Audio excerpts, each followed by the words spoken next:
Now, anybody who knows me knows this is on that SBE lcb8 land command module. Knows I'm not really into, I displayed the echo before as a bit of a joke, just as a idea. And let me just show you what happens. So obviously, audio comes in, audio goes out. Audio is controlled by an outer and inner part of this pod here. This is a little US made board, 12 volt power in, and look, I say US, probably Chinese, look, they're a simple enough little board to add echo. Basically, mic in, mic out. A little bit of mucking around. The preamp level controls of these you've got to be a bit careful of. Another little mod I found on this one that I found very interesting, because just the way that they use the PLL. I'll just show you something. All right, so down here's a NEC. It's a little 2816, so very, very old PLL. And have a look here. Little box on the back, a couple of wires coming through there. But what's interesting is just exactly where they go.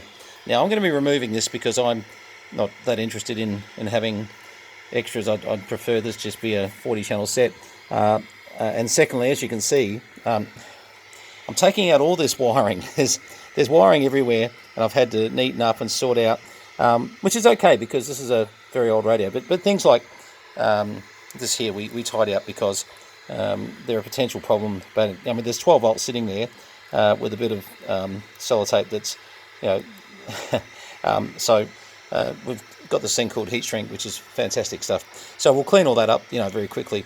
But of course, then, dynamically people would argue, well, we get left with two holes in the back there, which we've got little fillers which we can clean those up with. But ideally, not something we like, but also something sometimes you can only do the best you can. Okay, so back to the other side. Now, you've got to do some serious tracing here, because off this white wire comes off that switch box, and basically so does this red wire over here. Now, the thing you've got to start looking at is, back in this day, is which one of these has anything to do with the PLL, which is located here. Not a thing. So that's not how they're doing it. They're actually taking the IF, and this little box on the other side was a very, very old way where this is not the days of cut tracks. This is not the days of, there's quite a few things that are different. And we've still got a couple other wires to source through to find out why. There's one here that I'm sort of going, oh, why? This is where the old echo board, we're just done a temporary here for a second, where the yellow they cut into, and what they did is they spliced with this here. Now, because that wasn't long enough, they then said, let's just add these wires onto these wires, and we'll just add those, and they went across into these wires over here, and this was a bit nasty.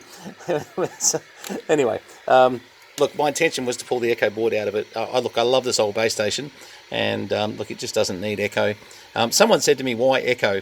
And look, that's a fair question. The answer is it was fairly popular, still popular. Just because it's not popular with me, and I probably don't get on, 40 and 20 metres. I've been known to play on CB and go, hello, hello, hello. But, look, if it lasts any more than about 15 seconds of enjoyment, well, sure, then I'm questioning what's going on. Okay, so pretty much what we'll do, we'll pull out this little IF switchboard that they've done here. But I'll be interested to see inside just exactly how they've done that, because it's quite clever. Now, I didn't really show you what it did, which is probably the more interesting bit. So where are we? We're on 27355. I'm not hooked up on my normal bench at the moment, so this is one of my messes. So let's have a look. Let's just go 1 2 1 2 1 2. I'm putting way too much into that. Just hang on. I just realised then I looked at the signal input and I just thought, man, we're going to knock this thing to bits. Let's just knock that back a bit. Oh, not that way. there. Oh, sorry, that's better. Yeah, we just had way too much signal going to that, so we're going to put some attenuation in and see if we can knock that back a bit. 1, 2. That's going to be a little bit better. Okay, so 1, 2, 3, 4, 5. All right. Receivers don't like being overloaded, so that's the trick. So let's have a look. This switch on the back here.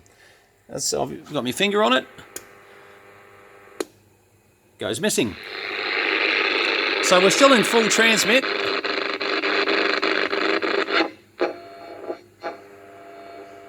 And let's have a look.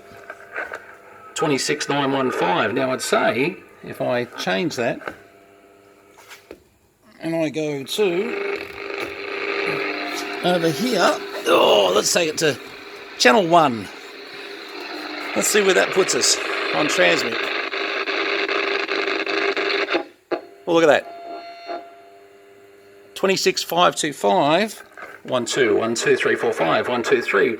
Now look at that. We're sort of, in that New Zealand portion of the band. So this radio, quite seriously, is a great dual. Oh, now look at that modulation. It's really nice. I love that meter on that, by the way. This is a nice radio to actually have running with your little switch box. If you were a New Zealander, you could head down between the New Zealand frequencies and then head back up to probably channel 11 being AM only. And I wouldn't be surprised if this radio has spent some time in New Zealand. Who knows? But anyway, we'll knock those little mods out only because we just want this to be a 40 channel original AM set.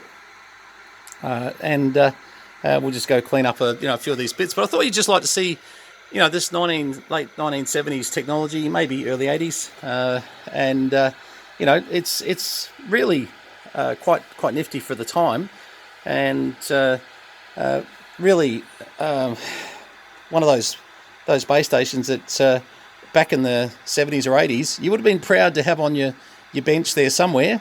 Hey, it's 2019. I'm proud to put on a bench somewhere. Love the SPE mics, to be honest. The once we're way off there. Actually, let me just bring us back. So I think I've got that in memory. Yeah, I do. All right. So it'll probably be on sideband. Here it is. 1, 2, 1, 2. Oh, actually, now there's a 10kc switch there, and hang on, I'm on channel channel 11. 1, 2, 1, 2, 1, 2. 1, 2. Okay, 1, 2. Yeah, I'm on AM going through on the sideband here. That's not going to work so well. All right. Anyway, that's got that back there. All right, so that's giving you a bit of a look at the insides of the SPE lcb8. As I said, look, we just clean up a few wires now and a few connections. This is not unusual, and I don't go crazy at people because of little things like this. Obviously, we shorten these wires up, heat shrink them on, and shorten them up, heat shrink them on, and wires like this, which that they were using as coming off the modulator, we will get rid of entirely. What they were doing was like a wideband mod to try and take up 20 kilohertz of space, of modulation space. A bit of fun. Probably not everybody appreciated it on channel 11 if they were, say, on the emergency channel, or so it would have been interesting. This has still got the original 110 power supply sitting in there at the moment too, so we're using a little ST2000 just to power that through. Very easy to change over if one wanted to. We don't bother. We keep a lot of them these days as 110 volts. We've got a lot of these little packs sitting around the place, and they're quite good. Okay, by the way, good 5 watts output. Sorry. So it's sitting there nicely. When it came to me, it was 1.5 watts. And so once again, just years of sitting around and just needed a bit of a tune and come up pretty well. The thing I did notice was very, very broad band though with this little fella here. Down on 26 megs, you were still getting 5 watts, which is not bad. to give that sort of coverage as far as being broadbanded. Okay, well, 73s, these are great little things. I'm going to just finish these little bits of wiring together and make it all look sort of pretty and nice, and something we can all be happy about. Love those meters. They you know what, they made really stylish stuff back at this time, and I think that's what people may not appreciate completely until you sort of get it in front of you and you realise, hey, look at that, 1980, 1970, look at the meters they used, and which is a problem, by the way, because when we get a faulty one or we get an issue with one, it can be difficult trying to restore some of these, so it can be a bit of a problem at times. All right, all the best. Just wanted to follow up on the echo board removal, and if anyone wants an echo board, give me a call. We've got a spare one. I don't think we'll be fitting this into anything, but very easy to fit these things, and a bit of fun for the right radio, but just that. Probably not something you'd put in something that's extremely collectible. Okay, 73s from VK3CM, JDW229. Please feel free to subscribe and check us out on Facebook on Aussie Radio Pickers or VK Space Ham Sales and Service. VK Ham Sales and Service. We've got a lot of people on there. There's over 1,000 on the VK Ham Sales and Service. And they're all just curious, funny people like myself who play around with radios and enjoy, what comes next. All the best. Cheers.